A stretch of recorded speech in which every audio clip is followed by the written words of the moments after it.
Hey guys, Michael here, and today I want to talk to you about whiteboarding interviews, why we do them, why they're important, and what that means for you. If you think about how to evaluate the talent of a software engineer, there's really only a few ways you can do it in a reasonable amount of time. You can give them a at-home project and trust that they're the ones that do it. You can have them just talk on the phone and explain something that they've done, some problem they've solved, to get at the way they think and solve problems. Or you can also use a set problem of something that you want them to be able to solve or create some kind of solution for. Invite them in to see if they can actually do it, to see if they're the ones solving this problem, how they think through it. So, yes, none of us as software engineers are going to go up to a whiteboard and write an algorithm by hand, because there's only limited ways to evaluate software engineer talent. That's one of the ways that a huge company can standardize with all of their engineers to run the interviews, to actually have a standard way to evaluate this talent. So bottom line is there are many companies changing away from this model. I know Microsoft has some teams that are doing more project-based or more paired programming while you're interviewing to see what it would be like to really work with these people. And that's great for some people. Yeah, one of the biggest obstacles of interviewing people is the amount of time that you can spend. So if you have one day for one candidate who's going to make a lot of money, you need to be able to evaluate that talent pretty quickly.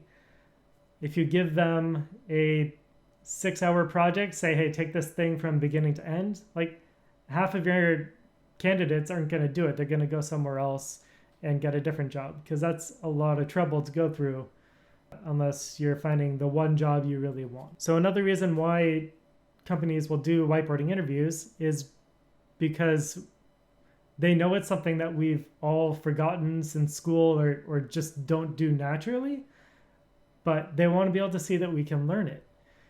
If you go into an interview and you're prepared and you've studied these algorithms, they know that you took the time to study, so you're dedicated, you are smart enough to actually figure out how to solve these algorithms, and so you'll be able to apply that ability to other problems that they have within the company when they're actually working there.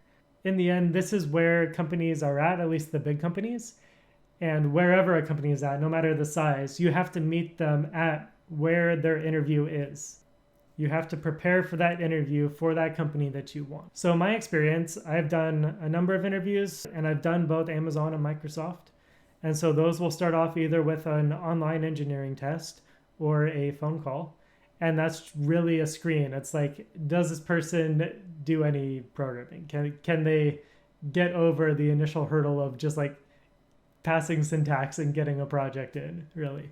So Amazon specifically was quite 3 questions on the browser, and then they put you in a bucket of no, don't look at this person, we'll take a look at them, and they passed really well, and you'll get a lot more calls if you're in that bucket. So from there, there's no phone interview, which is really nice. You'll go to campus and you will have 6 hours, I think it was, of 5 interviews and a lunch interview. And it is nerve-wracking and tiring, exhausting, but it's also a great experience, and you will learn a ton because you are in a position to learn a ton. Microsoft's interview is a little different because they will do the phone screen usually. Some of them will just talk to you and get to know you and see how you think about a problem just without anything. Others will have you share a Visual Studio Code or some other editor. They'll have you share your screen on it, and they will watch as you write a solution to an algorithm question that they've asked. These are the types of interviews that you need to be prepared for if you go for these big companies. If you're going for smaller companies, usually I find that they're project-based. I've had interviews where I've had to remake Twitter or implement a game in JavaScript, and they had a GitHub, so you just kind of make your own fork of that and push it up, and they evaluate based on that. So there's lots of interesting things companies can do, but in the end, they only have so much time, and they need to standardize. Like, they want good people, and they have so many different engineers running the interviews that it's just really difficult to evaluate talent without a company standard for it.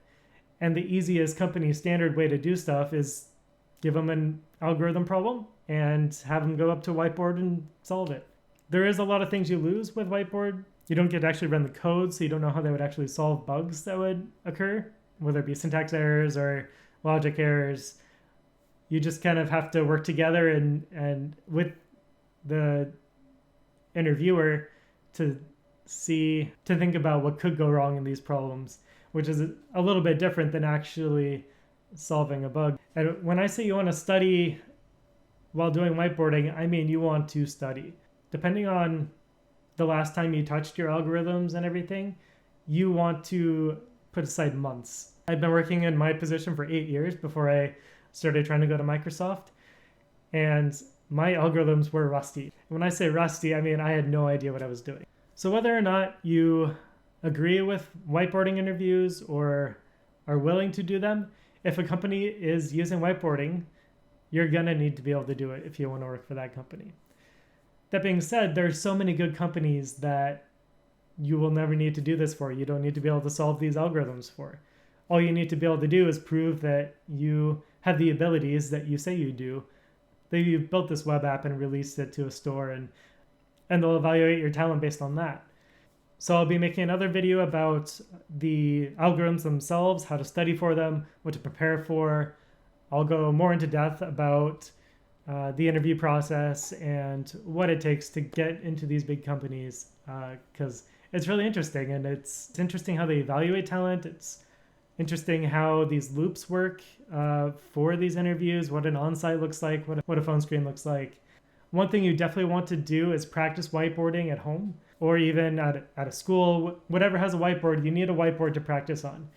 There's a lot of studies that show that if you prepare in the same environment that you're going to be actually doing, like taking a test in or taking an interview in, you will do better, you will perform better if you use that same type of environment as the actual environment when you actually want to perform well.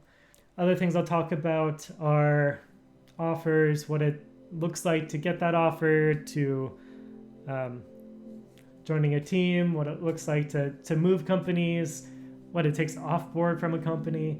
There's so many interesting things around getting the job, getting your dream job, getting any job you want, what it means when you leave another position.